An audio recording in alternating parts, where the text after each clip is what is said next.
जैसे कि अभी काफ़ी ठंडा मौसम चल रहा है, जिसके कारण सर्दी, जुकाम, खाँसी, अत्यधिक ठंड लगना, नाक का बहना, नाक का जम जाना जैसी समस्याएँ आमतौर पर देखी जा रही हैं।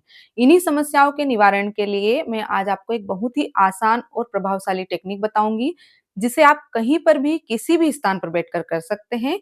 बस शर्त है निरंतरता की, नियमितता की। चलिए शुरू करते हैं। प्रणाम, मैं डॉक्टर चेतना सरकार योग मंतना में आप सभी का स्वागत करती हूँ। तो इस अभ्यास को कैसे करना है, कब करना है, कितने समय तक करना है, कब नहीं करना है, किन-किन सावधानियों का ध्यान रखना है, आगे वीडियो में हम जानेंगे।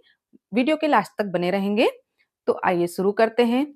आप भी साथ में करेंगे। दोनों हाथों की फिंगर्स को इस प्रकार से मिला लीजिए और आपके लेफ्ट अंगूठे को आपको ऊपर की ओर रखना है खड़ा और फिर राइट अंगूठे से आपको लेफ्ट अंगूठे को इस प्रकार से लपेट लेना है और इसे चेस्ट के पास रखेंगे। इसे वज्रासन या पद्मासन में भी कर सकते हैं।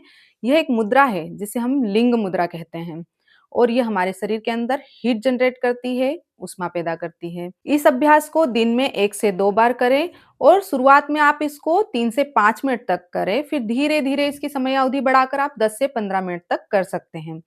अब आपको इस अभ्यास को खाना खाने के तुरंत बाद नहीं करना है। कम से कम यदि आपने हल्का भोजन लिया है तो 30 से 45 मिनट तक का समय अंतराल रखना है और यदि आपने भारी भोजन लिया है तो 1.5 से 2 घंटे का समय अंतराल जरूर रखें। कुछ सावधानियां हैं जिनका आपको ध्यान रखना है। पित्त प्रकृति वाले व्यक्ति को इन्हें सीमित समय तक करना है और जो जिन्हें यदि अत्यधिक बुखार आ रहा है या फिर अत्यधिक गर्मी का समय है, गर्भवती महिलाएं हैं, मासिक धर्म की महिलाएं हैं या फिर जिन्हें हृदय से संबंधित कोई प्रॉब्लम है, तो उन्हें इस अभ्यास को नहीं करना चाहिए या फिर अपने चिकित्सक से परामर्श लेकर करें। धन्यवाद। यदि आपको वीडियो पसंद आया हो, तो आप अपने अनुभव को कमेंट में साझा करेंगे और इसी प्रकार के वीडियो आपको स्वास्थ्यवर्धक वीडियो देखने के लिए या अध्यात्म से संबंधित, योग से संबंधित वीडियो देखने के लिए हमारे चैनल को सब्सक्राइब करें। धन्यवाद।